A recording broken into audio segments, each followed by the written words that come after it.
Salam. Bugün 2025-ci il qəbul imtahanında birinci şans üçün düşmüş fizika suallarının izahının bir hissəsinə baxırıq.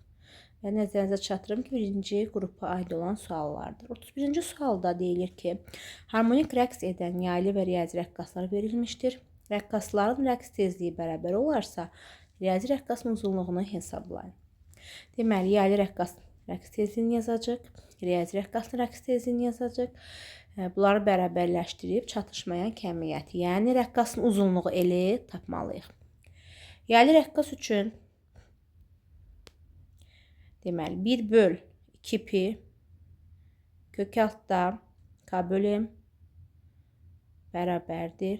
Riyazi rəqqas üçün 1 böl 2 pi kök altda j böl l. Riyazi əməlləri yerinə yetirsək, hər tərəfdən 1 böl 2 pi gedər, hər tərəfdən köklər gedər. Nə qalır əlimizdə? K böl m bərabərdir. Deməli, k böl m bərabərdir j böl l. Və bu tənəssübdən çox rahatlıqla biz rəqqasın uzunluğunu tapa bilərik. L tapmaq üçün mj-ni k-ya bölməliyik. L bərabərdir mj böl k. Söhbət burada yaylı rəqqasdakı cismin kütləsindən gedir. Çünki riyazi rəqqasın periodu və tezliyi kütlədən asılı deyil. Deməli, m 0,4 kiloqram, j 10, k isə 8 newton böl metrdir. 4-ü 8-ə bölürük. 0,5 metr, o da 50 santimetr.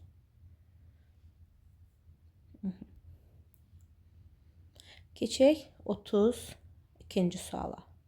Kvadratın mərkəzində elektrik sayəsinin intensivlik vektoru hansı istiqamətdə yönəlmişdir?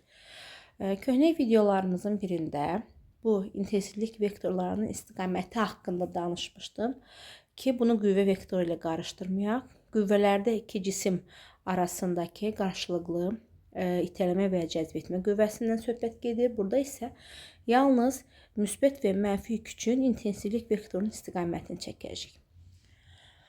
Deməli, mərkəzdə elektrik sayəsinin intensivliyini çəkmək üçün bir-bir yüklərin ayrı-ayrılıqda intensivlik vektorunun istiqamətini çəkməliyik. Bilirik ki, intensivlik vektoru müsbət yükdən kənara, mənfi yükün isə özünə doğru yönəlir. Çəkək mənfi yükə doğru. Sonra müsbətdən çəkək. Sonra mənfi yükə doğru çəkək. Deməli, bizim aldığımız şəkil bu formadadır.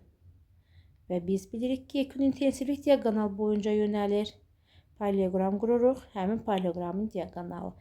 Bizim şəkildə isə ona uyğun olan cavab 3-dür. Yəni, Y variantı. Yaxşı.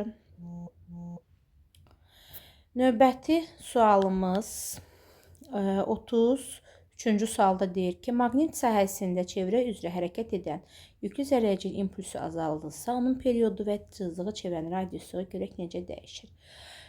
Deməli, Lorentz qüvvəsinə aid olan bu məsələ istənilən formada həmişə qəbul imtahanlarına salınır.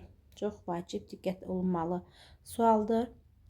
Zərrəcik impulsu azalarsa, sürət də azalar və biz bilməliyik ki, maqnit sahəsində hərəkət edən yüklü zərrəciyin fırlanma periodu və tezliyi sürətdən, impulsdan, kinetik enerjidən, radiusdan asılı deyil. Orada bir düstur almışıq. 2 pm böl kübi. Nədən asılıdır? Bax, bu düsturdakı kəmiyyətlərdən. Kütlədən, yükdən və maqnit induksiya vektorunun modulundan. Deməli, impuls azalsa period dəyişməz. İndi radius üçün düstur yazaq. Radiusun düsturu R bərabərdir mv böl kübi. MV-nin yerinə impuls yazıb P böl kübi. Deməli, period dəyişməsə də impuls radius impulsundan düzə asılıdır. Dəyişməz, azalar. Cavab Y variantı. 34-cü sualda vahidlər arasında əlaqə qurmalıyıq və vahidləri də ancaq düsturlara əsasən aça bilərik. Əsas vahidlər öz yerində. Onları bilirsiniz ki, heç nədən törəmir. Törəmə vahidlər isə düsturlar əsasən açıla bilir. Voltun yerinə yazaq Joule böl Coulomb. Niyə? İxtisar getsin, işimiz biraz asanlaşsın. Joule böl. Deməli, Coulomb yazıram.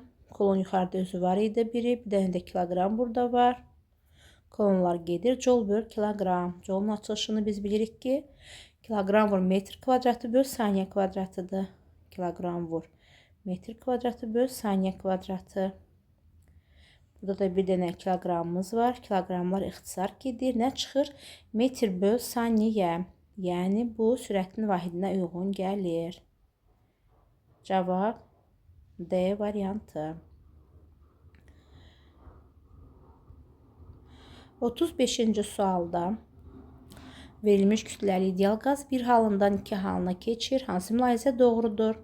Gördüyümüz kimi bu izoxor prosesdir. İdeal qaz üçün izoxor prosesdə həcmlə birlikdə sıxlıq və konsentrasiya həmçinin kütlədə dəyişmir qazın kütləsi. Amma təzyiq azalır. Təzyiq azaldığına görə bir baxaq. Qazın sıxlığı azalır, yox dedik ki, dəyişmir. Daxili enerjisi azala bilər. Bəli, çünki o bərabərdir 2-PV.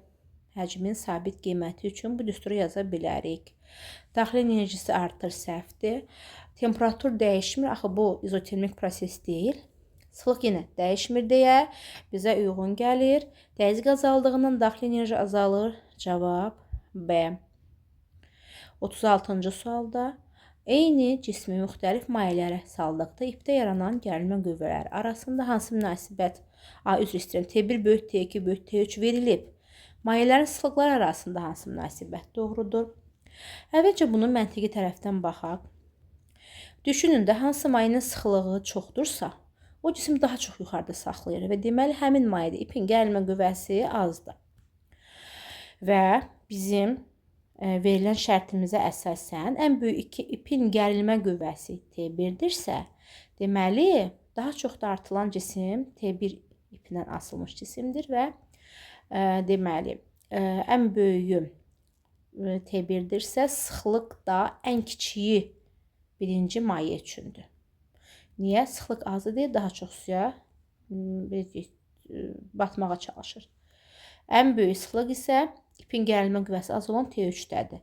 Və bu məntiqimizə görə ρ3 ən böyükdür, ρ1 ən kiçikdir. Cavab olur Y variantı. İndi gəlin bunu düstur əsasında yazaq. İpin gərilmə qüvvəsi yuxarı yönəlir. Düzdürmü? Asıldığı nöqtəyə. Arximed qüvvəsi mayenin daxilində, o da yuxarı yönəlir. Ağırlıq qüvvəsi isə həmişə aşağı yönəlir. Və bu düsturdan ipin gərilmə qüvvəsini çıxarsaq, F ağırlıq çıx, F Arximed olur. Yəni, ipin gərilmə qüvvəsi bərabərdir. F ağırlıq çıx, ρ maye, J, V cisim. Və yaxud da J, V batın da ola bilər. Burada V cisim yazıram, çünki tam suyun içindədir. Bir sözlə, ağırlıq qüvvəsi dəyişmədiyinə görə mayenin sıxlığı artdıqca ipin gərilmə qüvvəsi azalır. Yenə eyni məntiqlə gəlib, eyni düsturla hətta gəlib Y variantını tapmış oluruq. 37-ci sual uşaqlar üçün belə deyək, pay hədiyyə bir sualdır. F bərabərdir M-a, 8 vur 5, 40 cavab Y variantı. 38-də bərk cismin mütləq uzanmasının, yəni delta L-in başlanğıc uzunluğa L0-a nisbəti bizə verir. Nisbi uzanma. Cavab D. 39-da deməli, cərəyan şiddəti 3 amperdir. Maqnit 0,6 Weberdir. İnduktivliyi istəyir. Fi bərabərdir L-i. Buradan L-i tapsaq, fi böl i. 0,6 böl 3. Cavab 0,2 Y variantı. Birinci səhifəni bitirdik. Hələlik bu qədər. Part 2-də görüşərik.